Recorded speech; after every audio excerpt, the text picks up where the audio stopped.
What's going on, guys? Welcome to another episode of Ralph's Real Review, where today we are going to go over the Black Cauldron, and I try to explain to you guys why it is both the worst Disney movie ever made, but also not the worst Disney movie ever made at the same time. But before I do that, if you haven't yet, I ask that you please subscribe to the channel and hit that bell icon, as we are so close to hitting our subscriber goal of 50 subs.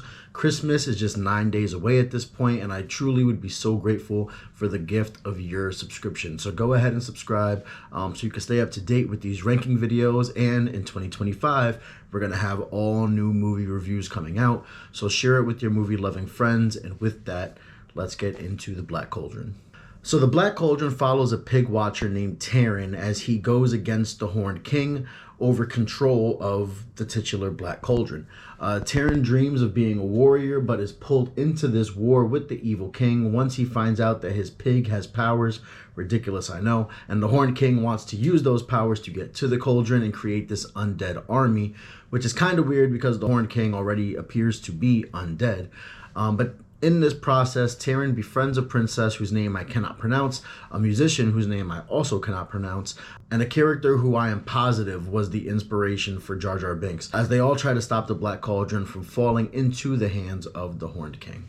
In the animation department, I have the Black Cauldron at 10, and I have to admit that I'm pretty conflicted by this.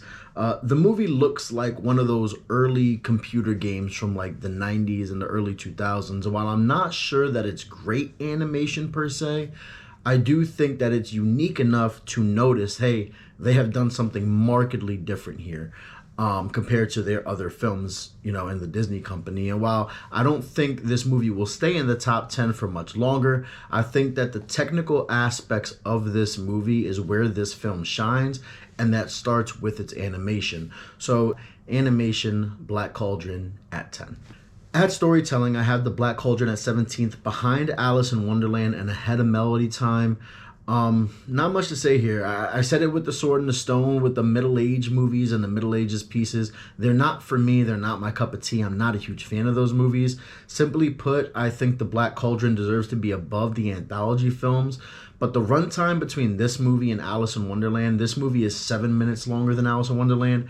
It feels like 30. I think the plot is a bit ridiculous, even for an animated movie. You have a pig keeper who wants to be a warrior, and it just so happens to have a magical pig, which sounds crazy. And then the evil king wants this pig at the same time. It doesn't really make sense. So honestly, just looking at it that way, the plot's a little bit ridiculous. I think that there's a lot of random convenient events that happen in this movie.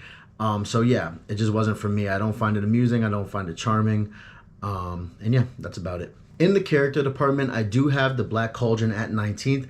I don't think it's a terrible movie in this department, but all of these characters, besides maybe the Horned King, are lost to history. And really, the Horned King lives through Disney villainous.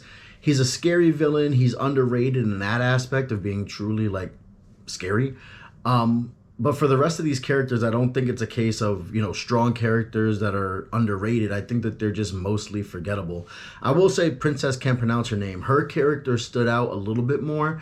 There was this scene where Taran makes a bit of a misogynistic comment about, what do you know about swords? You're just a girl. And then she gives it back to him saying hey, don't forget, I'm the one who saved you. I'm the one that took you to this sword. You'd still be in a cell without me.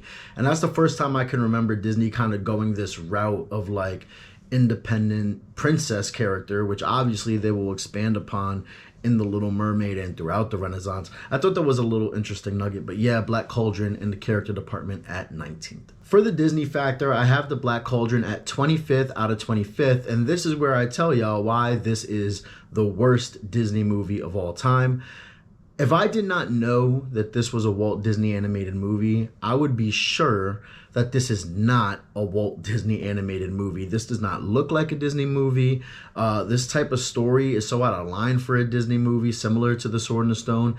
There is literally no music at all in this movie. There's some weird sexual things later in the movie. The Horned King is actually scary.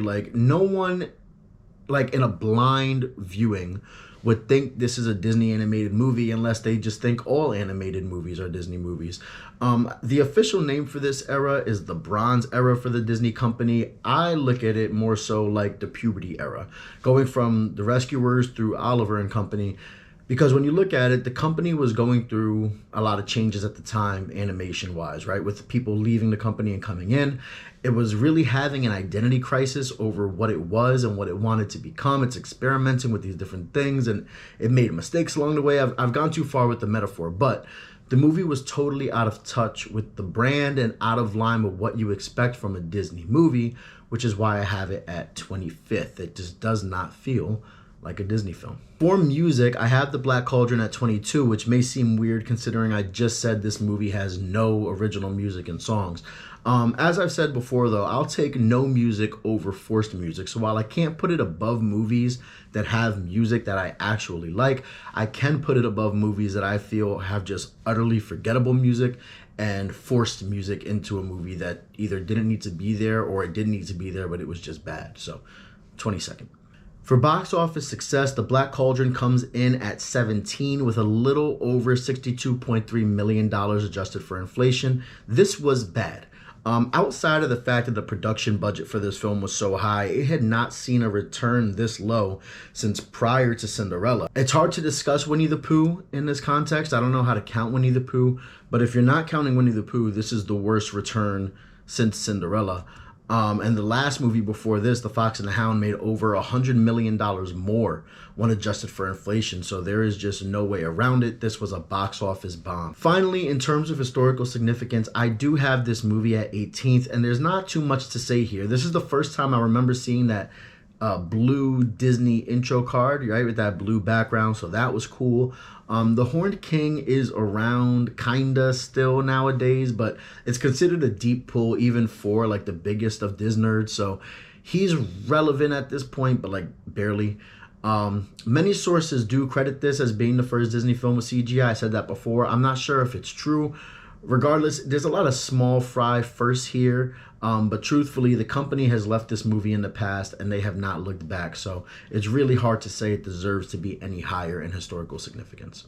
And now for the tier list, this is where I fulfill the second half of my promise. I already told you why The Black Cauldron is the worst Disney movie of all time, and now I have to tell you why it is not at the same time. So we can eliminate the top three tiers right away. I wouldn't recommend this to everyone, nor would I recommend it to a general movie fan, nor even the casual Disney fan, which leaves it to the die-hard category or the skippable category. And I just don't believe that this movie is skippable for everyone. For your average audience member, sure, you could skip this and it's fine. But for the diehards, I feel like if you want to say you are a Disney diehard, you have to watch what is considered the worst Disney movie. And I'm not sure if you can consider yourself a diehard if you haven't, right? So this is the consensus worst movie, which sounds weird to say, but I do feel like that gives it some sort of value for Disney nerds to watch it. I also think having a little bit of, experience with the Horned King as one of Disney's scariest villains is valuable for those wishing to call themselves diehards. But in all honesty, though, the main reason why I put this here is because of the idea of the Disney puberty era, right? This is a great example of Disney trying to find its identity between the classic age and the Renaissance. While it's a technically sound movie, this is a sign of Disney kind of growing up. And I love this concept with this list because, again, I'm going into the idea that this is the worst Disney movie ever made, but it is not the worst movie that has been made by Disney. And for those reasons, I think this belongs with the diehards. That's going to do it for today's episode, guys. If you haven't yet, please subscribe and hit the bell so you can get notified every single time we review. We're going to be continuing this series and making all movie reviews in 2025, so you do not want to miss that. You can also follow me on TikTok at Ralph's Rapid Review, where I give the little 1-minute bite-sized versions of these. I'm getting close to my 200 follower goal there, so if you could help me get there by Christmas, that would be awesome. And you can also follow me on Instagram at Ralph's Review. Let me know in the comments here, what do you guys think of The Black Cauldron? Have you seen it before? Do you think it's good? Do you think it's awful? Let me know. But thanks, guys, for watching. I'm going to go. Bye.